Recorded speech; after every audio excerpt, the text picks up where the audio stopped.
Salut les terriens. Ce soir en P1, nous accueillons le professeur Laurent Lantieri. Bonsoir. Alors, professeur Lantieri, vous êtes chirurgien plastique. Vous avez réussi la première greffe totale du visage au monde.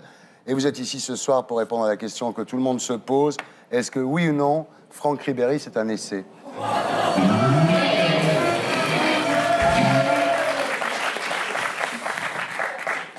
Et les Bogdanov?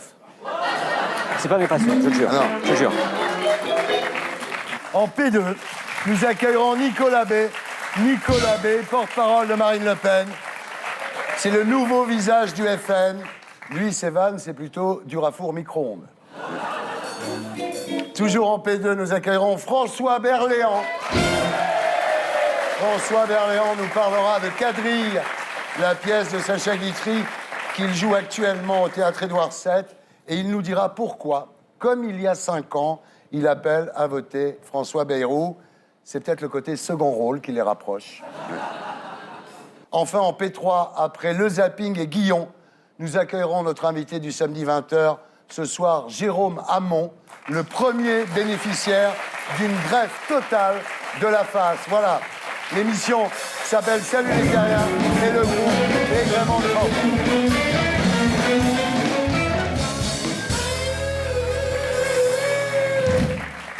Professeur Lantieri, rebonsoir.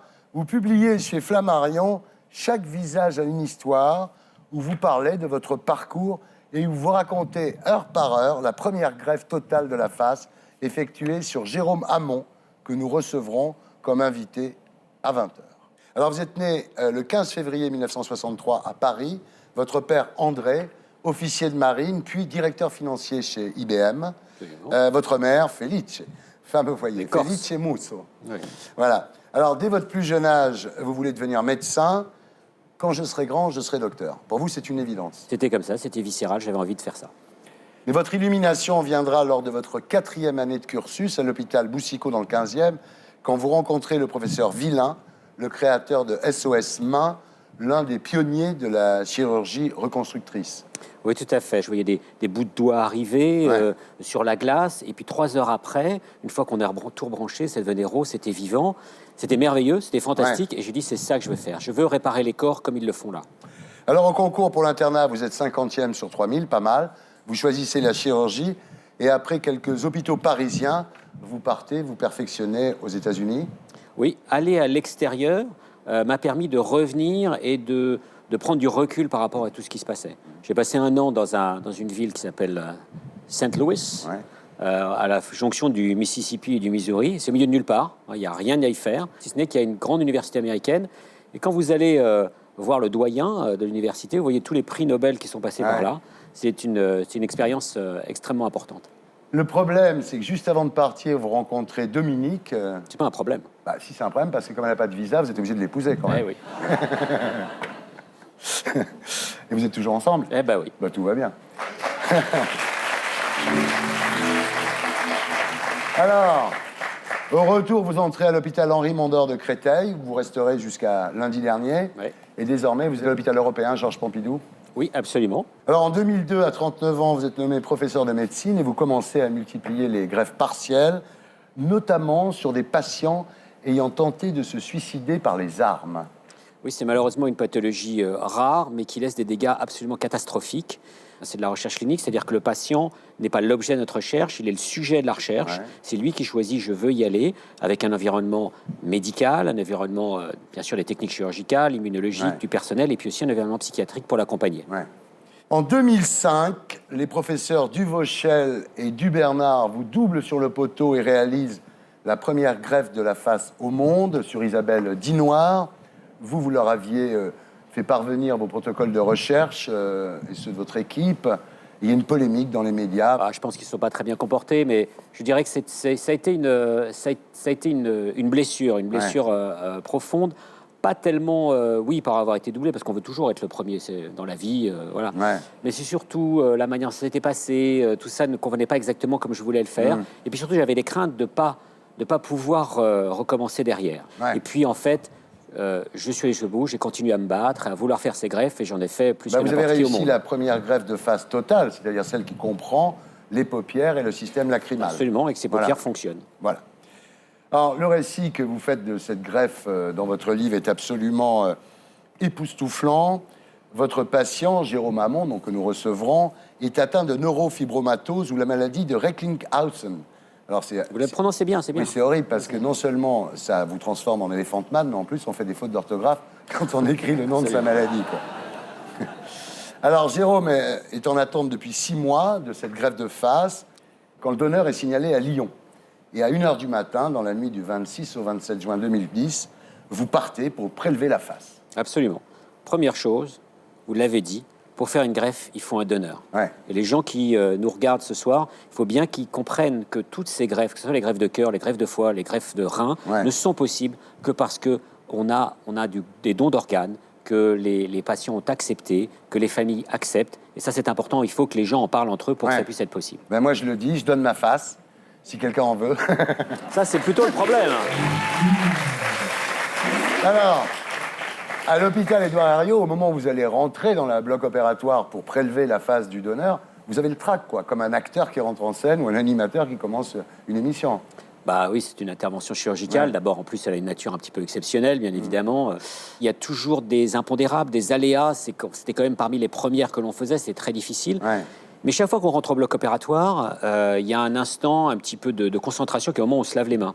C'est au moment où on repense dans sa tête comment devrait se dérouler l'intervention. Pendant cette intervention, contrairement à d'habitude, vous ne parlez pas avec les autres chirurgiens. Oui, d'habitude, dans une intervention chirurgicale, il y a beaucoup d'automatisme. Et fort heureusement, parce que sinon, on ne tiendrait pas. Et donc là, à ce moment-là, on peut parler lorsqu'on ferme, lorsqu'on démarre l'intervention, tout ça est possible. Il y a des moments souvent de concentration où on ne parle pas. Moi, j'aime bien avoir un petit fond musical quand j'écoute, un peu moins fort que ce qui est là, mais du jazz quand même. Là, ce jour-là, non, ça rigole pas. Alors, vous prélevez la face, donc comme n'importe quel autre organe, comme un cœur ou un rein. C'est un organe. Et là, quand même, vous dites l'image est apocalyptique. C'est comment un visage sans visage? Eh bien, vous avez juste le squelette et les 2 yeux, et c'est tout. Vous connaissez la série de films qui s'appelle Freddy?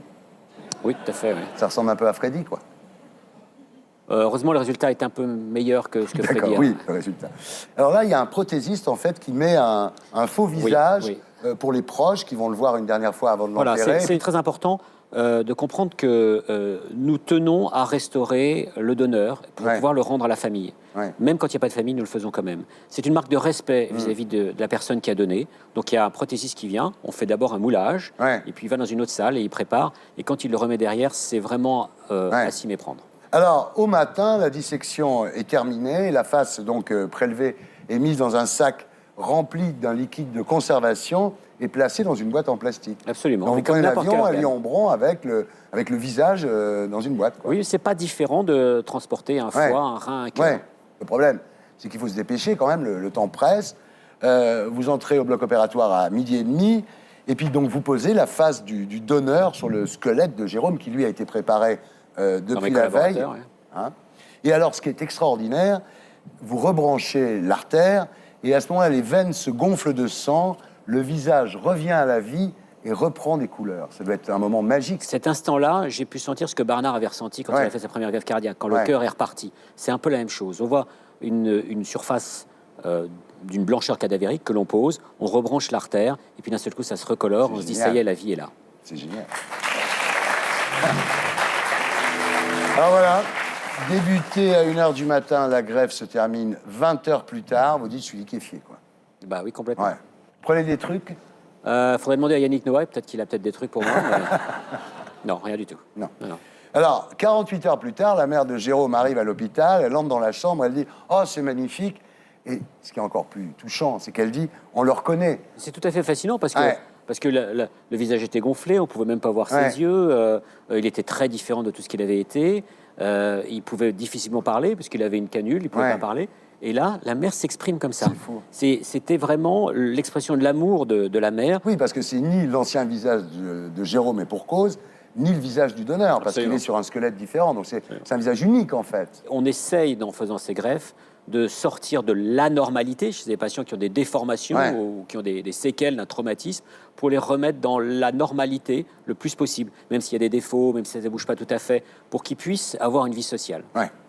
Alors, quand Jérôme accepte de se voir, c'est pas tout de suite, hein, il est toujours incapable de parler ou de sourire. Et pour vous montrer sa joie et son soulagement, il fait comme ça. Ouais. Mais tous les patients, d'ailleurs, ont fait ça, Ouais. parce que tous ont une Ouais. canule. Et c'était un geste de tous les patients. Ouais. Les 7 que j'ai faits ont tous fait ça. Alors, quand une greffe est réussie, c'est quand le patient doit dire bonjour, vous êtes qui en se voyant dans la glace, quoi. Ce qui était intéressant, c'est quand il se regarde dans la glace, ce que me disait surtout Pascal, le premier que j'ai fait, très rapidement, il rêve de lui-même Ouais. avec son nouveau visage. Ah oui, c'est bizarre. Et donc, ils oublient complètement l'ancien. Donc, ils se l'approprient comme ça. C'est extraordinaire. Alors, 3 semaines après la greffe, Jérôme commence à parler. 1 mois après la greffe, il est autorisé à partir en week-end. Oui. Génial. Et c'est vrai qu'il a essayé de partir sans vous payer en disant que c'était pas lui. Non, il y a eu un problème. Il y a eu un problème, c'est que la Sécu ne voulait pas payer son transport. Ah oui. Donc, C'est il a pris le extraordinaire. train, comme tout le Oui, monde. voilà. En vérité, Jérôme parlera de la greffe comme l'expression ultime de l'humanisme. Oui, j'ai découvert d'ailleurs mon patient à cette occasion, la manière dont il s'exprimait plus après. Et j'ai trouvé ça vraiment une formule qui était Ouais. tout à fait extraordinaire. Alors, nous retrouverons Jérôme, le premier greffé total de la face, à 20h, dans notre invité de 20h. Nous sommes toujours en compagnie du professeur Lantieri. Et nous accueillons Nicolas B. Bonsoir. Et François Berléand. Alors, Nicolas B., vous avez été nommé mardi dernier porte-parole de la campagne de Marine Le Pen. Vous composez ce qu'on appelle le nouveau visage du Front National. Décidément, c'est l'émission des nouveaux visages ce soir. Un visage plus détendu, plus avenant, sans bandeau sur l'œil. Vous êtes un peu la branche bisounours du FN, non? Je ne sais pas si c'est un compliment, mais en tout cas, c'est le Front National tel qu'il est réellement et Ouais. non pas tel qui la caricature que parfois Ouais. on donne certains. Vous savez, vous faites moins peur que François Berléand, hein? Regarde le Front National, maintenant, la tête qu'ils ont. Oui, c'est Eh oui, terrible. Alors, comme tous les nouveaux visages du FN, vous dites que Marine Le Pen condamne le racisme, l'antisémitisme, la xénophobie. Ils le savent, ça, les militants? Vous savez qu'un truc comme ça peut lui coûter sa carrière, quand même, non? Vous savez, je crois que c'est une évidence. Ouais. Hein. Quand aujourd'hui, Marine Le Pen est à 20% d'intention de vote, elle séduit les Français sur un certain nombre de propositions et non pas sur, encore une fois, la caricature qu'on a pu donner d'elle ou Ouais. qu'on a pu donner de son parti, mais sur un constat que beaucoup de Français font, la faillite totale des politiques qui ont été menées Ouais, on va en successivement par l'UMP et le PS. Oui. Alors, vous êtes né le 21 décembre 1977 à Saint-Germain-en-Laye. Vous avez grandi à Maisons-Laffitte. Et à 18 ans, vous prenez votre carte du Front National. Là, vous vous occupez du Front National de la Jeunesse et vous fondez Jeunesse Action Chrétienté avec Guillaume Pelletier, qui depuis d'ailleurs est passé à l'UMP, contre le Pax et l'euthanasie. Vous êtes contre le Pax? Aujourd'hui, il s'avère que le Pax est contracté par 95% d'hétérosexuels. Oui, ça vous rassure? Ça n'a pas été, en tout cas, une étape Ouais. vers le mariage homosexuel. Et de ce fait, nous ne pensons pas forcément utile aujourd'hui de mener un combat contre Ouais. le Pax. Et l'euthanasie, vous êtes toujours contre? Oui, résolument, oui. Professeur, vous êtes pour ou contre? C'est comme si vous me demandiez si vous êtes pour ou contre la quiche Lorraine, ça n'a pas de sens. Moi, je suis pour la quiche Lorraine. Non, je veux dire, c'est... Voilà, si vous posez la question, vous êtes pour ou contre souffrir à la fin de votre vie, on va vous dire non. Ouais. Si vous êtes pour ou contre qu'on vous accompagne dans la fin de votre vie, vous allez dire oui. Ouais. Or, la loi Leonetti condamne l'acharnement thérapeutique. La loi Leonetti, elle prévoit d'accompagner les patients jusqu'à la fin de leur vie, correctement les accompagner. Et elle est extrêmement bien faite. Bon, C'est une voilà. des meilleures lois au monde. Je vois pourquoi on remet en permanence ce débat sur ce sujet-là. Bon, on arrête, on arrête. Toi, je te demande pas. Je ne sais pas, je ne veux pas mourir tout de suite. Je n'y pense pas. Non, je n'y pense pas. Mais tu vas donner ton visage. Tu vas donner ton visage à la science. Voilà, je vais donner. Voilà. Alors, autant pratiquer l'euthanasie si jamais Voilà, ça bah commence oui. à se dégrader. Voilà. Alors, ensuite, Nicolas, vous faites un détour par le MNR de Bruno Maigret. Alors, c'est l'époque où vous déclarez « Je n'ai rien à voir avec le Front National. Moi, je ne ris pas sur des calembours douteux, sur des personnes qui ont souffert. » Écoutez, moi je me sens parfaitement en phase avec ce que dit Marine Le Pen aujourd'hui, avec le Front National d'aujourd'hui. J'ai beaucoup d'estime et même d'affection pour Jean-Marie Le Pen, mais Jean-Marie Le Pen maintenant a passé la Non, main. parce qu'à l'époque, vous disiez quand même « Marine, c'est le Tanguy de la politique. À 36 ans, elle habite dans le château de son père à Saint-Cloud. Elle est payée par son père au siège du FN et son mari aussi. C'est pas faux. Il y a que les imbéciles qui ne changent pas d'avis. Ouais. Et c'est vrai que c'était une période de division de notre famille politique, pour dire les choses simplement. D'accord. Aujourd'hui, on arrive évidemment à travailler ensemble. Les convictions au service de notre pays est bien plus fort que ce qui a pu nous séparer dans le passé et qui était très secondaire. Alors en 2008, vous rentrerez au Bercail. En 2009, vous rejoindrez les listes Front National. Alors votre spécialité au Front National, c'est l'immigration. Est-ce que vous allez attaquer Guéant pour plagiat? Écoutez, Guéant fait de l'enfumage, il est dans son rôle, c'est sa petite feuille de route que lui a fixée Sarkozy à 4 mois des élections présidentielles. Ils essayent de faire croire qu'ils vont faire dans les mois ou les années qui viennent ce qu'ils ont été incapables de faire pendant 5 ans. Vous savez quand même que sans islamisation de la France, il n'y a plus d'épicerie ouverte le soir, hein, quand même. Vous êtes, Mais je ne crois pas que ça participe du tout de l'islamisation de la France. L'islamisation de la France, c'est finalement des revendications politiques. Une question, Nicolas, par exemple. Un jour de congé pour la fête de l'Aïd. Vous êtes d'accord ou pas? Ah, ça, si vous reprenez les propositions de Mme Joly. Je vous les propose. C'est d'ailleurs des propositions toutes plus anti-françaises les unes que les autres. Et après avoir critiqué le 14 juillet, elle a critiqué Jeanne d'Arc. Maintenant, elle réclame des jours fériés pour toutes les fêtes religieuses. Mais qu'est-ce que ça a d'anti-français, Nicolas, puisqu'il y a 5 millions de Français qui sont musulmans? Oui, mais la réalité, c'est que notre pays, on est un pays de tradition chrétienne. C'est un héritage. Qu'on soit croyant ou pas, pratiquant ou pas, c'est pas le sujet. Alors, ça en est où les 500 signatures?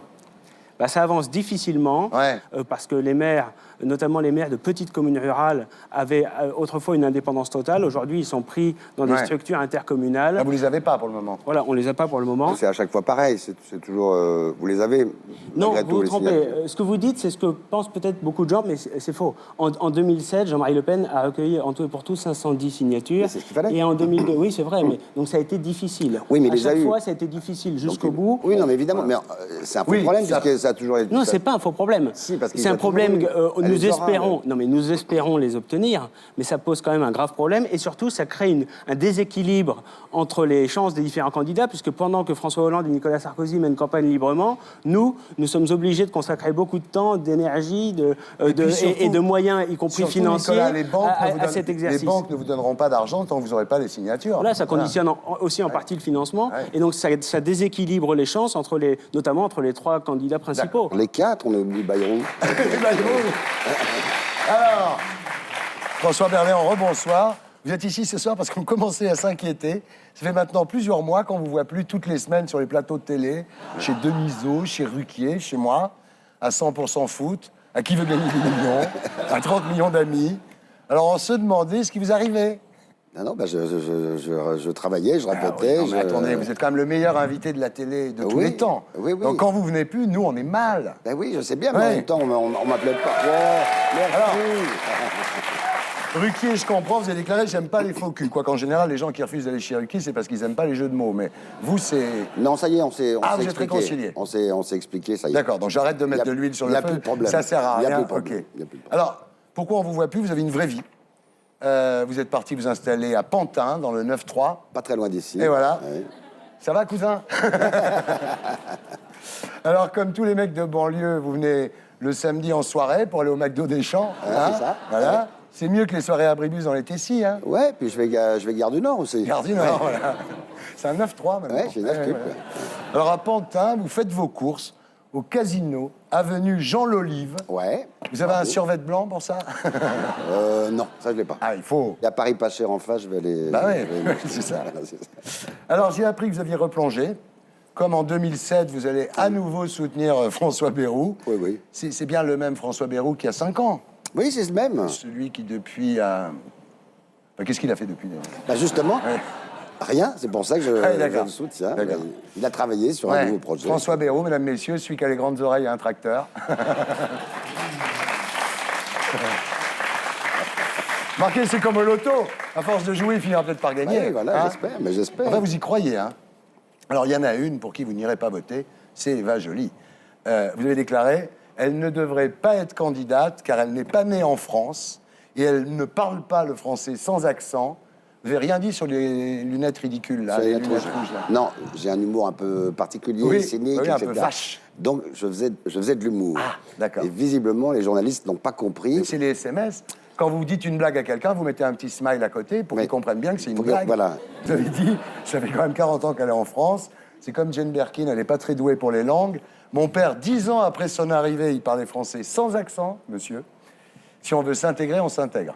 Voilà, mais Voilà. tout ça, c'était pour rire. Mais je pensais que le fait d'avoir dit que j'avais que mon père était russe, que ma Bien grand-mère sûr. avait un gros accent, je pensais que ça, voilà, je pouvais être libre de dire quelque chose sur les accents. Elle n'a pas compris comme ça. Hein. Si, elle a compris, Ah bon parce que moi, j'ai pas eu de procès, j'ai Ah rien bon vu, de toute façon, Ouais, oui. ouais. Non, ce sont les deux journalistes en question, les RMC, qui Ouais. n'ont pas été très sympathiques, voilà. Alors, suite à vos déclarations, Richard Berry Voilà. vous a conseillé de voter Marine Le Pen. Marqué, elle n'a pas d'accent, Marine Le Pen. Mais je vous vois mal voter Marine Le Pen. Ah hein. non, puisque c'est Bayrou. Ah oui, c'est Bayrou. Alors, vous êtes à l'affiche de Quadrille, de Sacha Guitry, mise en scène de Bernard Murat au théâtre Édouard VII, et vous y jouez le rôle d'un séducteur. Il était temps. Un séducteur quand même cocu, hein, c'est pas non Oui, plus- d'accord, mais bon. Ça, je ne l'avais pas dit, vous Oui, voyez. oui, mais Et pour moi, vous je le aider, dis. je ne l'avais pas Je le dit. dis. Alors, avec vous, il y a Florence Pernel, Pascal Arbillot. Voilà, des comédiennes qu'on n'a pas l'habitude de voir au théâtre, notamment je pense à Pascal Arbillot. C'est vrai. Et qui est absolument formidable, et Florence qui est formidable, et Bien. François Vincentelli qui est très très drôle. Lui, il joue le bellâtre, enfin, Ouais. l'amant, Il est très beau, mais je suis très jaloux de lui. Il est très très beau. Il est très très beau, mais non seulement il est beau, mais en plus il est bon, ce qui Ouais, est rare. ouais. Voilà. Et c'est l'espèce de George Clooney qui est... Non, il est étonnant. Alors, votre rôle, c'est celui que Sacha Guitry a joué Ouais. à la création de la pièce en 1937. Et ça marche encore, c'est ça qui est formidable. Ouais, ouais. Et Enfin, c'est faut dire, assez- vous l'avez modernisé, parce qu'il paraît quand même que ça y va. Hein, on joue assez vite, on Ouais. joue pas second degré comme pouvait le jouer Sacha Guitry. On joue premier degré, quoi. On joue les sentiments, on joue Les Berléand dans une pièce de Guitry mise en scène par Murat, ça va, quoi. Je veux dire, on peut y aller. En tout cas, c'est Ouais. pour tous les âges. Ouais, c'est pour tous Enfin, les à partir âges. de 14 Donc, ans. vous avez 15 ans, intérêt, quoi. parce qu'avec les comités d'entreprise, Oui, voilà, c'est ça. c'est vraiment pour tous les âges. Et ben voilà, on passe maintenant à l'actu de la semaine avec l'édito de Blacko 1. Et c'est Serge Raffi, rédacteur en chef au Nouvel Observateur, que nous accueillerons sur ce plateau après le magnéto. Selon Libération, 30% des Français pourraient voter Le Pen. En 2012, c'est la fille qui est candidate. L'espoir aujourd'hui, c'est le Front National. Mais comme le père partage avec elle la une du journal, ça rappelle un peu le 21 avril 2002. Alors, vous croyez qu'en 2012, Le Pen sera encore au second tour? Sacrés journalistes! Faut toujours qu'ils exagèrent pour pas que le lecteur s'ennuie. En fait, en lisant le sondage, on découvre que seulement 15% des Français souhaitent la victoire de Marine à la présidentielle. Et comme 70% des électeurs sont sûrs de ne pas voter pour elle, au second tour, elle n'a aucune chance d'être élue. Je suis loin du compte. Mais chez Libé, même si on déteste le Front National, on adore lui accorder beaucoup d'importance. Plus les sondages sont bons pour Marine Le Pen, plus ça pousse au vote utile à gauche. Si vous ne votez pas Hollande pour son programme, faites-le au moins pour éviter un nouveau 21 avril. Cela dit, à droite, c'est exactement pareil. Si Marine Le Pen rattrape Sarkozy dans les sondages, ce sera au tour de l'UMP d'appeler au vote utile. Dans le Figaro, on expliquera que voter Le Pen, c'est faire le jeu de François Hollande. En fait, si Marine Le Pen était au second tour, ce serait une super bonne nouvelle pour son adversaire. Que ce soit Hollande ou Sarkozy, il serait sûr d'être élu dans un fauteuil. Marine, c'est la marionnette du système. Celle que les deux partis majoritaires qui gouvernent la France depuis 30 ans brandissent sous le nez des vilains électeurs qui ne veulent plus voter pour eux. Qu'on nous le fasse à l'endroit ou à l'envers, si le Front National est au second tour, la situation sera bloquée et on n'aura pas vraiment le choix. Alors quand le Front National se présente comme le parti du changement, ben c'est juste une imposture. Bien, bah, écoutez, si vous n'avez pas d'autres questions. C'était l'édito de Blacko 1, mise en image de Julien Grappe. Serge Raffi, bonsoir. Bonsoir. Vous êtes rédacteur en chef au Nouvel Observateur. Bienvenue parmi nous. Alors, lundi matin, on a tous été choqués par cette une de Libération. 30% n'excluraient pas de voter Le Pen. Alors, personnellement, ce n'est pas le sondage qui m'a choqué, parce qu'il est faux, en fait.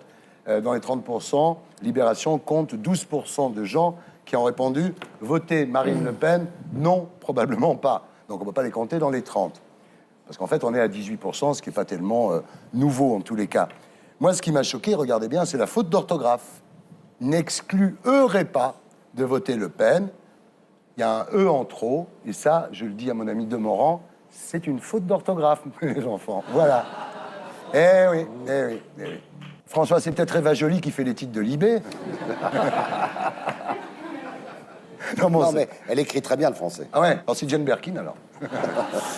Alors, pour revenir à la question que posait Blacko dans son édito, est-ce que finalement Marine Le Pen, c'est pas un peu l'idiote utile du système, c'est-à-dire que elle ne sera pas élue, elle sert Et ça, c'est simplement... vous qui le dites. Pourquoi elle ne serait pas élue? Enfin, Qui Le sera- Pen qui contre seront les deux Chirac, fi- ça a fait à la fois, qui seront 20-80. les deux Je sais finalistes? bien ce qui se passera à ce moment-là. Le contexte n'était pas le même et on voit bien aujourd'hui, on l'a vu aux dernières élections cantonales, on a vu que le Front National avait qualifié 400 de ses candidats au deuxième tour et qu'au second tour, eh bien, ces candidats, ils ont pas eu de mal à rassembler bien au-delà du socle de base. Marine Le Pen, elle a été élue présidente du Front National il y a un an. Aujourd'hui, c'est sa première campagne présidentielle. Elle commence à 20% des voix. Ouais. Mais on n'a pas l'intention de s'arrêter là. François, ça vous fait peur, ça vous fait pas peur? Finalement, vous pensez que maintenant Marine Le Pen, Non, elle fait mais partie comme- du mais- système? Non, je ne suis pas inquiet, parce que même si elle est au second tour, elle ne sera pas élue, parce qu'il Ouais. y aura 70% des Français au moins qui ne voteront pas Ouais. pour elle. Donc voilà, moi, je ne suis pas inquiet. Voilà. Mais ce serait bien que du coup, ce soit Bayrou qui soit au second tour, Alors, parce qu'au moins, il gouvernera à droite et à gauche. Mais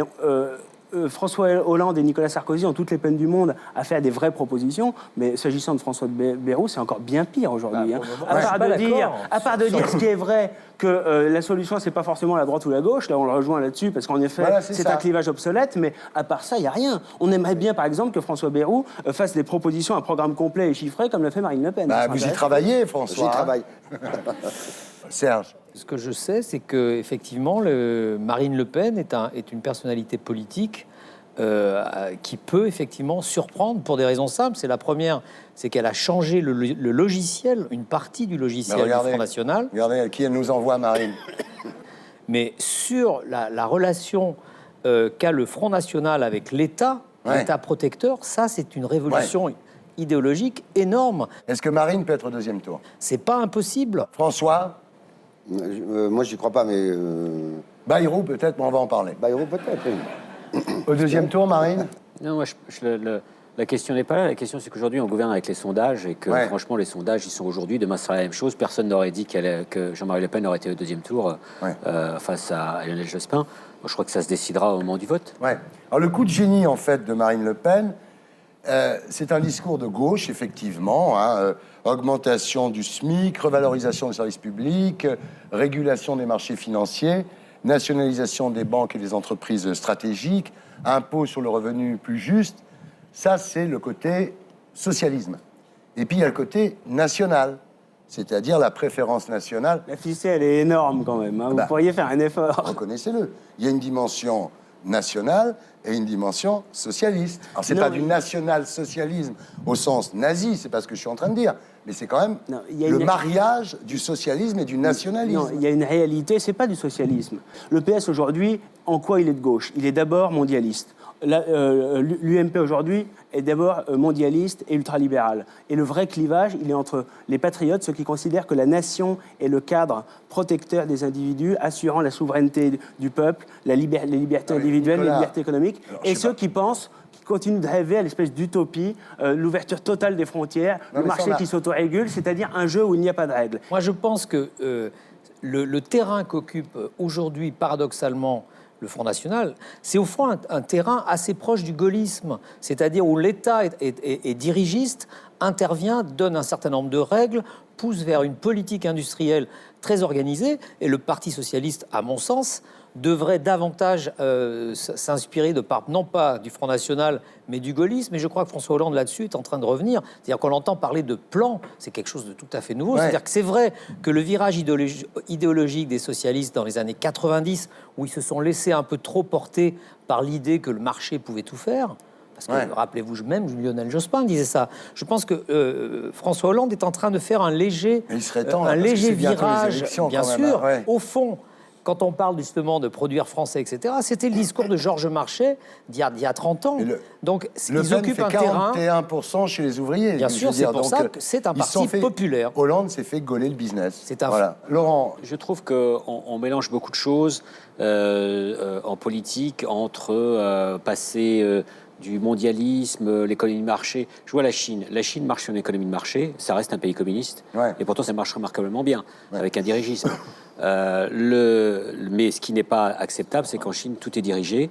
Donc il faut une partie de libéralisme, il faut une partie de dirigisme, et tout ça doit être dans l'État. Et pour ce qui est des frontières, moi je suis désolé, mais l'Europe a été créée au lendemain de la Seconde Guerre mondiale. Pendant des siècles et des siècles, on s'est bataillé sur le champ de l'Europe qui a été dévasté. Et on a libéré ses frontières et nous n'avons plus de guerre. Et ça, c'est quelque chose qu'il faut garder. Moi, je suis européen convaincu, donc je suis assez perplexe devant le fait de partir de l'Europe et de retourner au franc. Serge.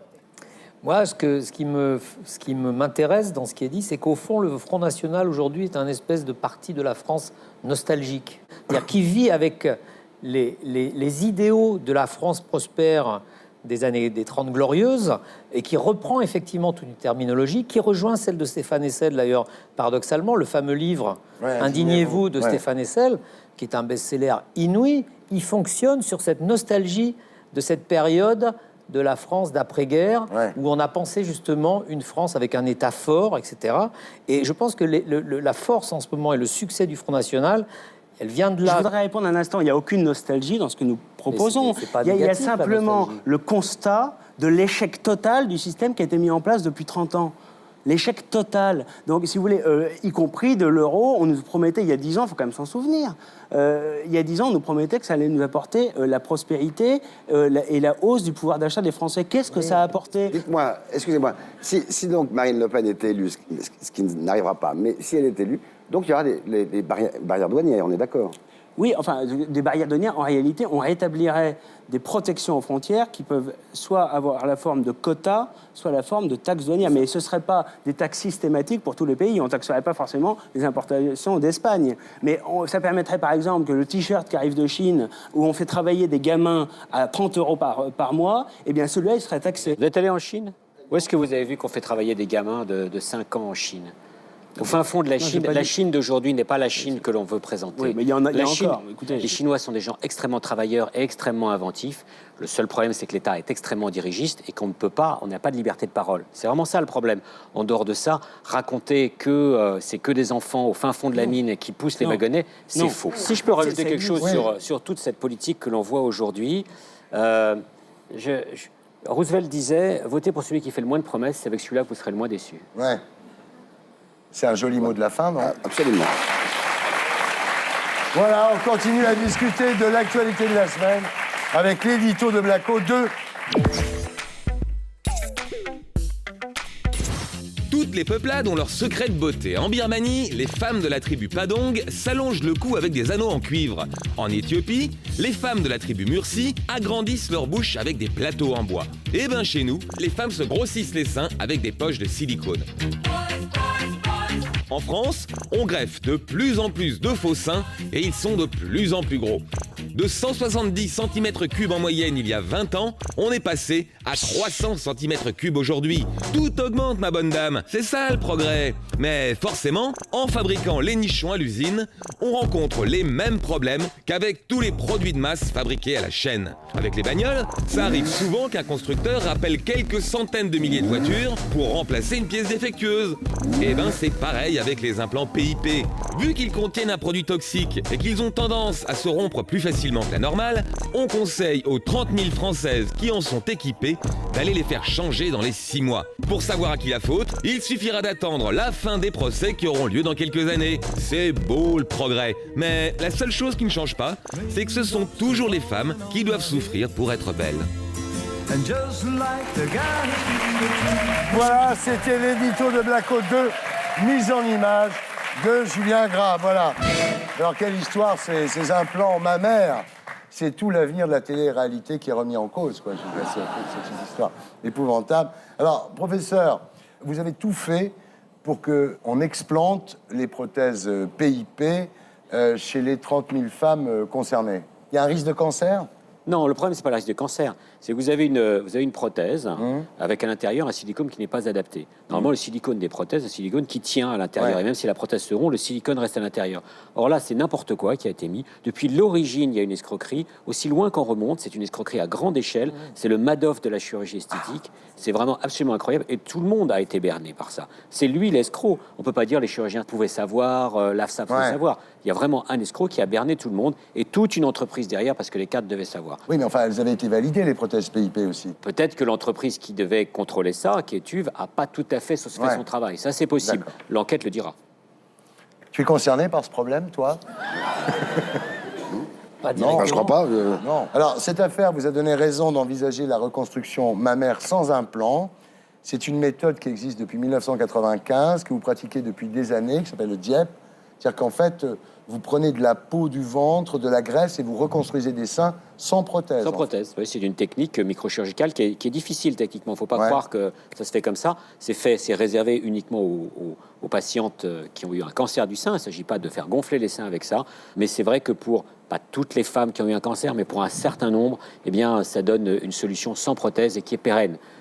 C'est de la Alors- graisse. Quand des patientes grossissent, ça grossit. Quand elles maigrissent, ça maigrit. Oui, parce que ce qui se passe, en fait, c'est que maintenant, au-delà du scandale PIP, on constate que finalement, les gens qui ont fait de la chirurgie esthétique pour pas vieillir, en fait, la chirurgie esthétique vieillit très mal, en fait. C'est-à-dire que on se rend compte que ça a été une folie, cette chirurgie esthétique. En Angleterre, par exemple, Kate Winslet, Rachel Weisz et Emma Thompson ont créé la Ligue britannique contre la chirurgie esthétique pour inciter les femmes à s'accepter telles qu'elles sont. Est-ce que vous ne pensez pas qu'il y a un retour de bâton sur la chirurgie esthétique?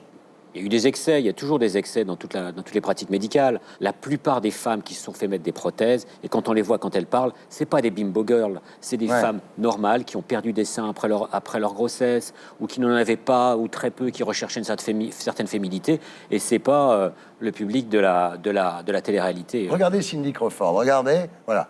Voilà une fille qui était très jolie, qui était une des plus belles top modèles du monde. Voilà comment elles... Et elles se ressemblent toutes une fois qu'elles sont opérées, moi, je trouve, en plus. Oui. Et alors, Celles qui dernière sont, question, vu qu'on vous tient, là. Tous les gens qui se font mettre du botox, des fils d'or dans le visage, c'est dangereux à terme, ça?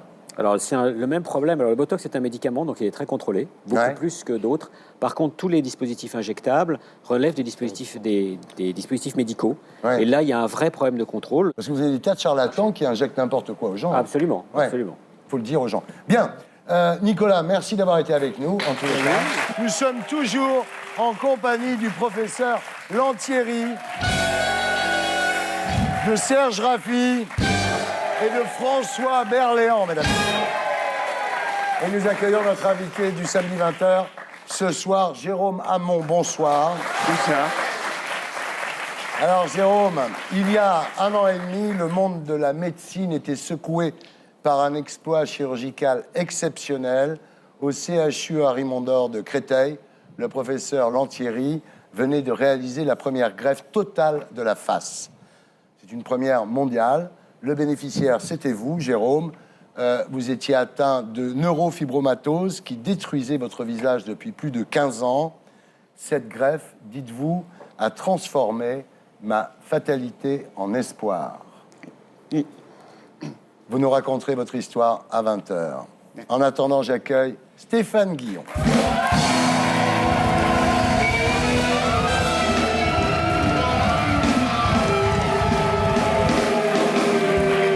Bonsoir Stéphane. À vous Stéphane, pour Guillon 2012.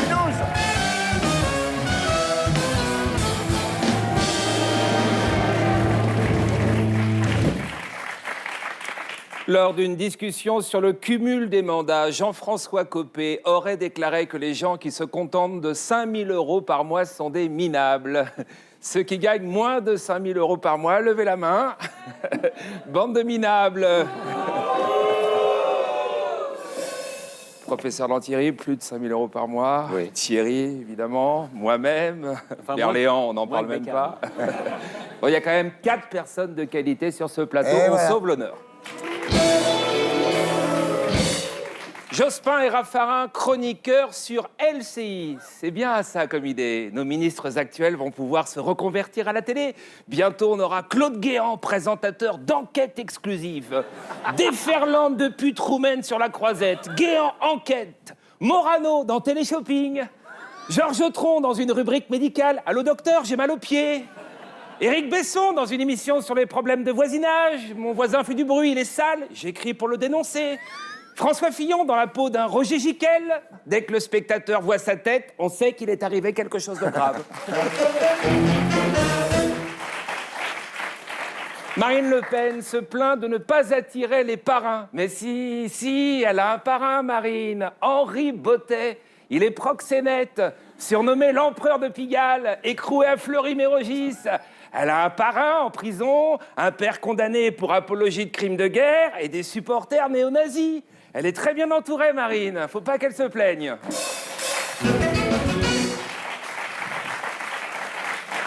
Arnaud Montebourg, élu cancre de l'Assemblée nationale en 2011, le député de Saône-et-Loire n'a affiché qu'une semaine de présence sur 44. Je dois vous avouer que c'est tout à fait exact. Je suis flemmard, cossard et indolent. J'aime ne rien faire, je lézarde, je bulle et je gobe les mouches. Je me fous totalement des intérêts de la Saône-et-Loire et de ses impétrants. Je m'en tamponne le coquillard, je m'en secoue la nouille. Je fais de la politique uniquement pour passer à la télévision et montrer ma bouille, ma poire, ma trombine et ma binette. Et j'invite le professeur Lantieri, je l'invite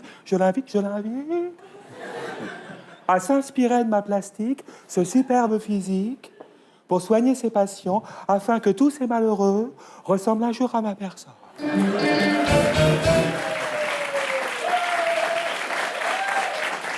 Bernard Accoyer promet que si la gauche passe, c'est la guerre. Benoît XVI lui affirme que le mariage homo menace l'humanité. Si François Hollande, qui est pour le mariage gay, est élu, c'est la fin du monde.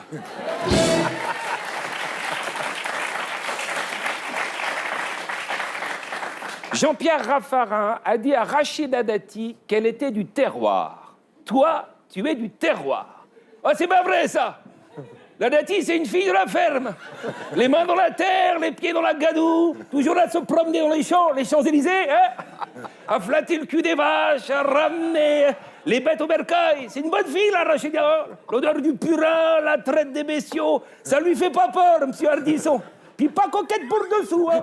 Pas coquette. Toujours la même chemise, un vieux tablier, des bottes crottées. Elle va la Dati, hein. C'est une brave fille.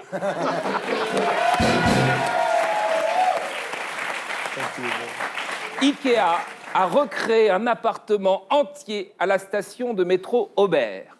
C'est bien ça pour les SDF. Qu'ils puissent voir comment les gens qui ont des apparts, des maisons, les décorent, les aménagent, lits superposés, hôtes escamotables. En revanche, la nuit, le site est gardé. Ah bah oui, que les SDF n'aillent pas salir les installations. Ikea est là, mais pas pour tout le monde.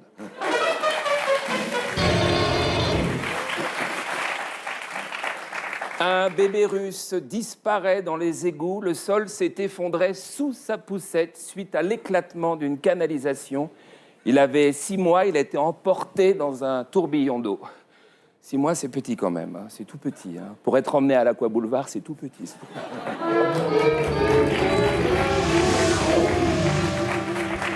Pas brillant. Non, c'est pas brillant, Non, mais c'est pas bon, brillant. c'est de l'humour noir. Je sais qu'en tout cas, au bloc, hein, ça plaisante.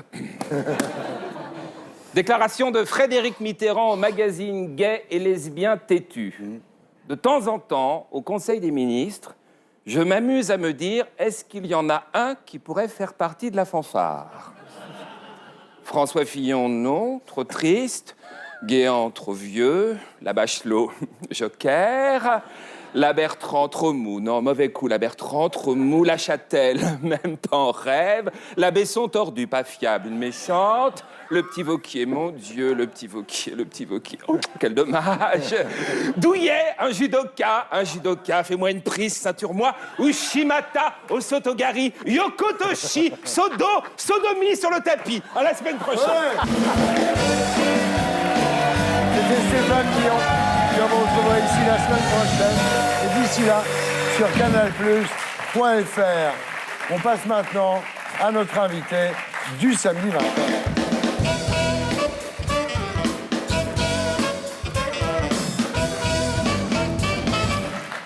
Jérôme Hamon, rebonsoir. Bonsoir. Vous êtes né le 30 janvier 1975 à Landivisiau, dans le Finistère.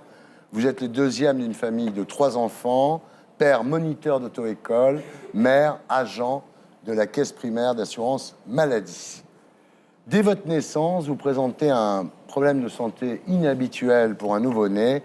Vous avez un glaucome à l'œil droit. Oui. Il faut vous retirer l'œil droit. et vous mettre une prothèse.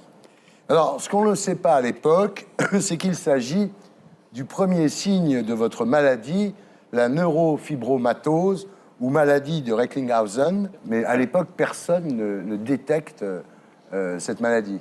Alors, après l'opération, donc, vous retrouvez une vie normale, et à part cette prothèse oculaire, jusqu'à l'âge de 9 ans, vous n'avez aucun autre signe de la maladie, en fait. Non, aucun.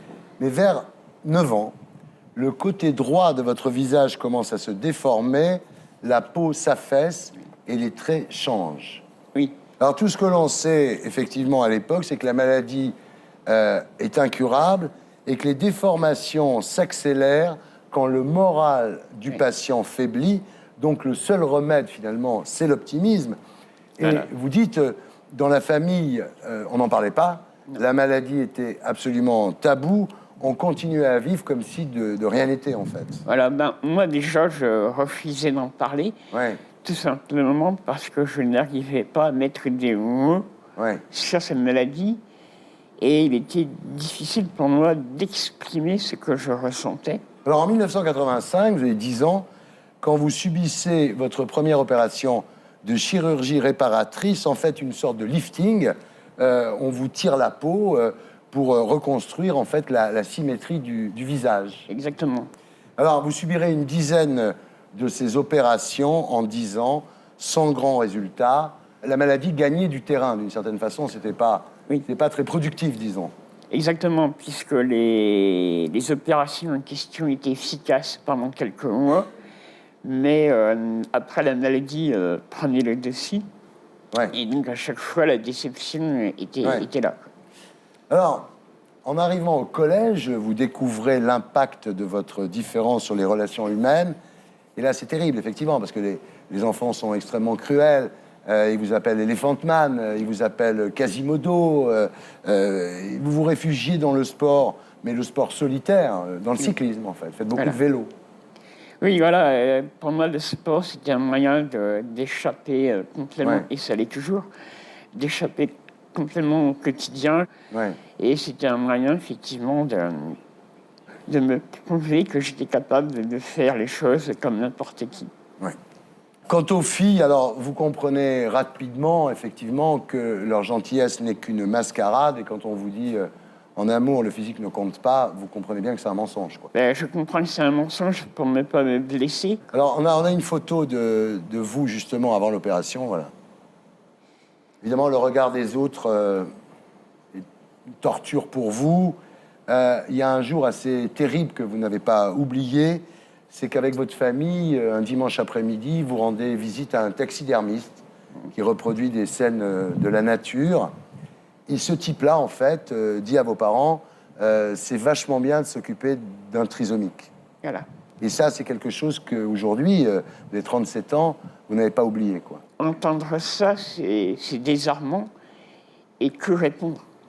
Donc, la douleur, elle restait en nous et on n'arrivait pas à l'exprimer. Et de toute manière, l'exprimer à qui? Si ce n'est au médecin, mais Ouais. voilà, ça... Dur à porter. Ouais. Alors, à 18 ans, vous obtenez malgré tout votre bac. Vous trouvez un job dans un laboratoire de biologie, un IUT à Versailles, mais votre vision monoculaire est incompatible avec le travail en laboratoire, donc vous ne pouvez pas rester. Alors vous trouverez finalement votre voie dans l'audiovisuel. Après avoir passé le concours de l'ESRA, Oui. vous devenez intermittent du spectacle. Vous bossez pour Euro Disney, vous bossez pour des théâtres, vous bossez pour des associations. D'ailleurs, vous avez travaillé pour le théâtre Édouard VII Tout à fait. récemment sur la pièce de Johnny Hallyday. Malheureusement, malgré les emplois successifs que vous pouvez trouver, votre dégradation physique s'accélère, ce qui entraîne toujours des moqueries et des humiliations. Il y a une phrase qui vous reste, c'est un couple qui vous dit un jour, dans la rue, comme ça, t'as vu la tête qu'il a, quoi. Ouais. Parce que déjà, moi, on me dit souvent, c'est un enfant, il ne sait pas ce qu'il dit. Ouais, Mais moi, j'ai envie de répondre à ces gens-là. Est-ce que vous pensez à ce que moi, je ressens? ouais, Que ce soit un enfant ou un adulte, la douleur, elle est là. bien sûr. Mais effectivement, lorsqu'il s'agit d'adultes, et en l'occurrence, la femme de ce couple était obèse, je me Oui. dis, elle qui doit être victime de discrimination, ose faire ce genre de réflexion. Ouais, effectivement, oui. Voilà, donc c'est ça, je crois qu'il vaut mieux ne pas répondre à ces gens-là. Ça, vous l'avez jamais oublié. Non. Vous avez des problèmes terribles à l'époque, parce qu'évidemment, votre maladie s'aggrave. Vous avez des problèmes pour vous raser. Vous êtes obligé de tirer sur votre peau à cause des replis. Et vous dites, c'était comme passer un rasoir sur une boule de chewing-gum. Voilà. C'était flasque. Ouais. Et il me fallait tirer très fort sur la peau pour que le rasage soit Bien sûr. efficace. Et puis en 2007, vous regardez France 2, vous voyez un documentaire sur Pascal, donc qui a été opéré par le professeur Lantieri, qui était victime comme vous d'une neurofibromatose et qui a bénéficié donc d'une greffe de visage, une greffe de face, comme vous dites, à l'hôpital Henri Mandor de Créteil. Et là, vous êtes avec votre mère, avec vos tantes, et tout le monde dit « Ah, vite, vite, vite, notez le nom du professeur, on va l'appeler. Voilà. Lantieri. » Vous mettez quand même 2 mois à décrocher votre téléphone parce que vous aviez été déçu par toutes les opérations chirurgicales qui avaient été faites, et vous vous dites « Celle-là, qu'est-ce que ça va être de plus, en gros ?» Et mon interrogation, c'était savoir si c'était une technique qui était adaptée à toutes les personnes, ou s'il fallait remplir quand même des caractéristiques bien particulières. Puis vous vouliez savoir aussi si c'était définitif. Exactement. Alors, fin 2009, quand votre maladie atteint la totalité du visage, donc le professeur Lantieri vous met sur une liste d'attente, et le 26 juin 2010, vous êtes en voiture, près de Brive-la-Gaillarde, vous recevez un appel du professeur Lantieri qui vous dit « Il y a un donneur à Lyon, il faut se tenir prêt. » Alors là, vous vous arrêtez à la première gare pour prendre le TGV pour Paris, mais vous dites « J'étais dans un état second. » En fait, c'est une sensation très étrange parce que j'avais des centaines et des centaines de pensées qui arrivaient en même temps. Donc je n'avais pas peur, mais les manifestations physiques de l'appréhension étaient là. Je tremblais. C'est vrai, j'avais l'impression d'être immobile et que le monde autour de moi allait à 200, 300 à l'heure. Ouais. Alors, dans la nuit du 26 au 27 juin 2010, l'opération a lieu. Donc, le professeur Lantieri nous l'a raconté dans la première partie de cette émission. Et il revient de l'hôpital Édouard Herriot de Lyon avec, dans une boîte, la face, le visage du donneur. Vous avez été préparé à l'hôpital Henri Mandor à Créteil. Et on vous fait une greffe totale de la face avec paupières et système lacrymal, ce qui n'avait jamais été réalisé auparavant. Oui. L'opération va durer 20 heures quand même. Il s'en fout, il dormait pendant ce temps. Ouais. Au réveil, vous avez un nouveau visage qui n'est ni votre ancien visage, ni le visage de votre donneur, puisque votre squelette est différent. Quand vous découvrez votre nouveau visage, ça n'a pas été facile, hein.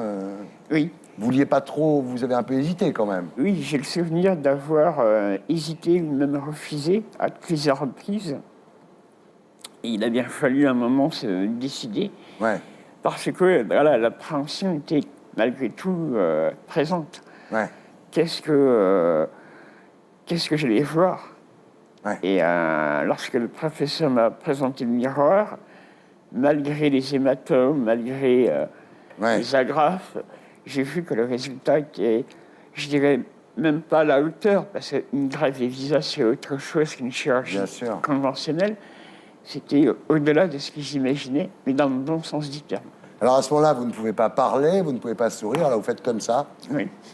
Voilà, et il a compris que vous étiez content, que c'était réussi. Alors aujourd'hui, c'est comment la vie, Jérôme? Je suis passé de la nuit au jour. Ouais. Dès mes premières sorties, j'ai vu dans le regard des gens que l'opération était réussie.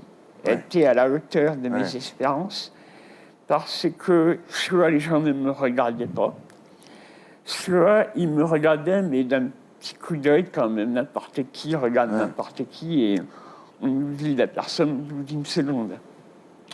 Et les quelques personnes qui me regardaient avec insistance, c'est les personnes qui m'avaient reconnu, puisque l'opération était très médiatisée. Ouais. Et alors, quelles sont vos relations avec le professeur Lantieri? Pour vous, c'est quand même... c'est Dieu, non? Dieu, comme pas non, d'autant plus que je ne suis pas croyant. Moi, j'ai pris une image qui m'était venue. Il ne m'en voudra pas, j'espère. Pour moi, ça a été comme une bouée de sauvetage. dans le sens où j'ai tout de suite eu confiance envers le professeur et toute son équipe, parce que il a une équipe formidable, et je me sentais entre de bonnes mains. Donc, je me suis laissé aller, et j'ai une immense reconnaissance. Ouais.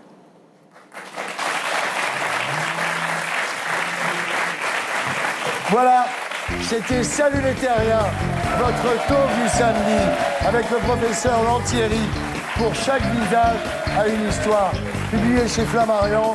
Et puis, l'émission Aventure de médecine de Michel Simès, lundi soir sur France 3, où on va reparler effectivement de greffe du visage.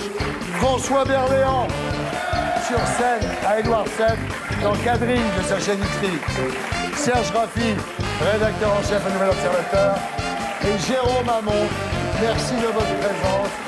Rendez-vous samedi prochain à la même heure. Et d'ici là sur canalplus.fr avec le top des vannes, l'édito de Blacko et l'édito des Gréments. Salut les terriens!